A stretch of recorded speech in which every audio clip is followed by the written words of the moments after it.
Now recording. Hey, what's up, everybody?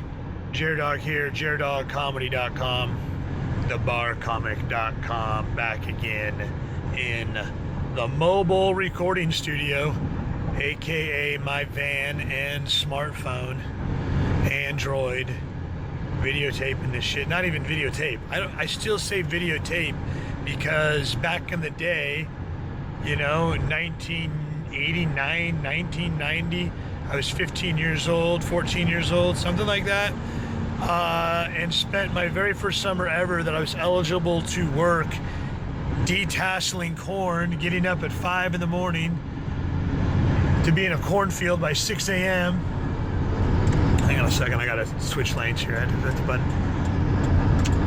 And then work my ass off in the hot, blistering, humid Iowa weather, walking through muddy ass,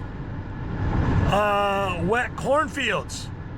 It was god-awful intensive labor for a 14-year-old. Toughened me up. I'm not complaining about it now, but it took me an entire summer doing that shit to save up $1,000 to buy a fucking over-the-shoulder video camera that had the VHS tapes that went inside it. I don't know. If this is a YouTube audience, you might not even have any fucking reference to what I'm talking about whatsoever. I don't know. Anyway, VHS tape, so I still say videotaping. It's really just making a video. The video blog, the jer-dog video blog. Welcome. Welcome, everybody. Last night I was in La Porte, Indiana. La Porte. And it was a good, little neighborhood bar. Had me in for a 90-minute one-man show, which I like to do to stay sharp. Keeps me on my toes. You make a few bucks. Everybody has a good time. Win, win, win, win. How many wins is that? But it got to, the crowd was a little chatty. It's a neighborhood bar. I never like it when comedians go into a neighborhood bar and they expect the audience to behave like it is a A-list full-time comedy club. No, it's the neighborhood bar. Those people there, they're going to go in, they're going to act like it's the neighborhood bar. And comedy is the unique thing. Comedy is the guest. Comedy needs to sort of conform to that atmosphere, that environment. I think there can be a meeting in the middle, and that's the sweet spot where the audience is going to have the most fun and you're going to have the most fun performing for them. Maybe have a few drinks. If you go into a comedy club, a lot of times you're not going to do that shit. You want to go in, you want to bring your tight ass A game. 30 minutes, 45 minutes, whatever the spot is. But when I get booked to do these 90-minute sets in a neighborhood bar, they don't give a fuck about my tight ass A game. They just want everybody in there to have a good time.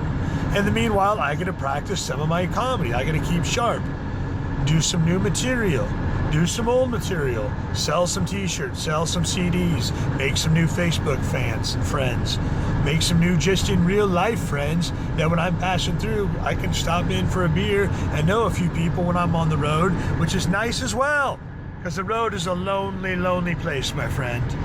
And loneliness is a bigger killer than cigarettes, from what I recently heard somewhere. I'm not sure. Google that. I just speak off the top of my head, but I did hear that somewhere, a blog or somewhere, that loneliness these days is a bigger killer than cigarettes. So put that in your fucking pooper and smoke it. It hit a point last night though where the crowd, it was about 90 minutes in or so, and they just had enough to drink, and I'd kind of hit that high point, but I hadn't did my big closer yet. So even though I said thank you and they were applauding, I had to force that closure. So that was kind of the lesson I learned last night.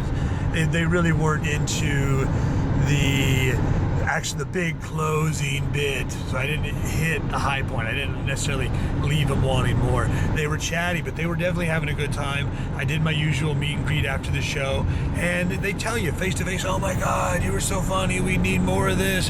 Blah, blah, blah. Let me buy your shit. Let's have drinks together. What's your name? Let me hit you up on Facebook. They really do show your appreciation, but it's a neighborhood bar. They're going to be chatty. They're going to be talkative.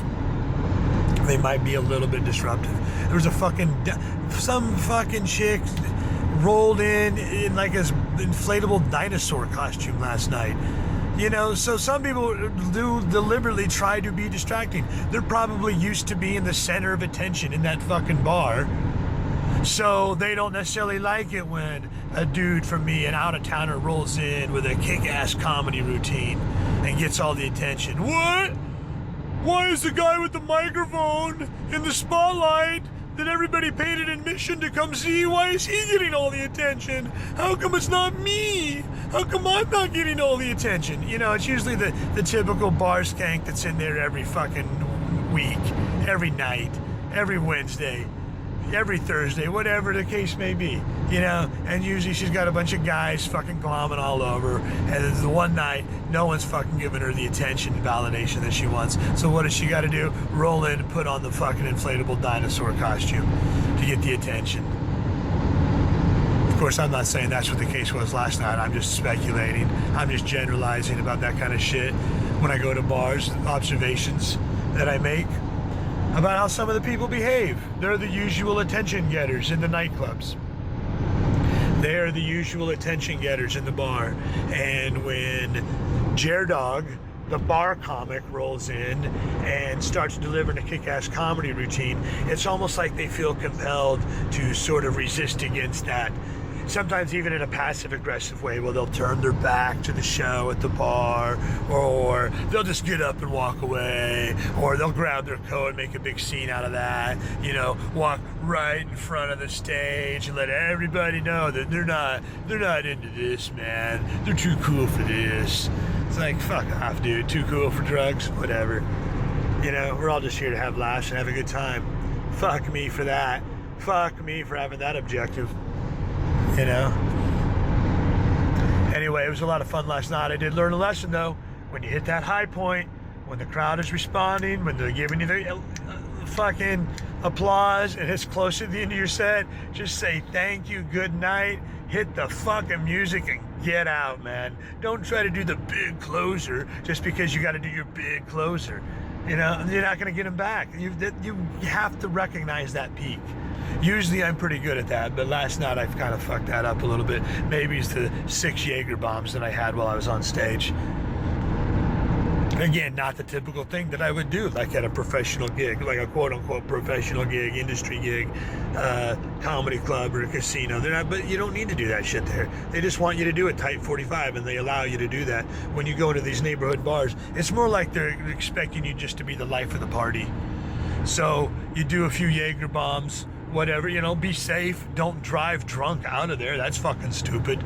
But have fun with it. That's all I'm saying. Have fun with it. Maybe drinking's not your thing, or Jaeger bombs aren't your thing, or whatever it is. It doesn't matter. Just get up there and have fun with them. Just be the life of the party. You might not be able to get to do your new bit that you wrote. Oh, the new 5 minutes that I'm trying to work out, man. I gotta get it done. I gotta get it done because I don't know when I'm gonna be on stage next to try it again. Fucking go to a karaoke bar and fucking try your new 5 minutes. Instead of doing a karaoke song, do your new fucking 5 minutes. You know, the point is, I have the attitude of going into these neighborhood bars and just having a good time with the audience. And that's what we did last night at Mickey's in LaPorte, Indiana. So thank you guys very much for having me out. If any of you are watching this, I don't know, probably not. You know, maybe one of you in LaPorte see this, maybe share with some people. Subscribe to my channel here on YouTube, The Bar Comic. I put up all kinds of crazy shit that happens in nightclubs, taverns, neighborhood bars. I'll put up the footage from last night with the fucking dinosaur, me fucking up the closing bit, some of the other shit that was going on. Anyway, this is the jer-dog. This is the what the fuck? I can't even, let me just wrap this shit up because I can't even talk anymore. I gotta pay attention to the road. The Bar Comic on YouTube, thebarcomic.com. This is jer-dog. Just be on the lookout for some more videos in the future. Check out some of the shit I've posted up here in the past. What else can I say? Thanks for watching. See you next time.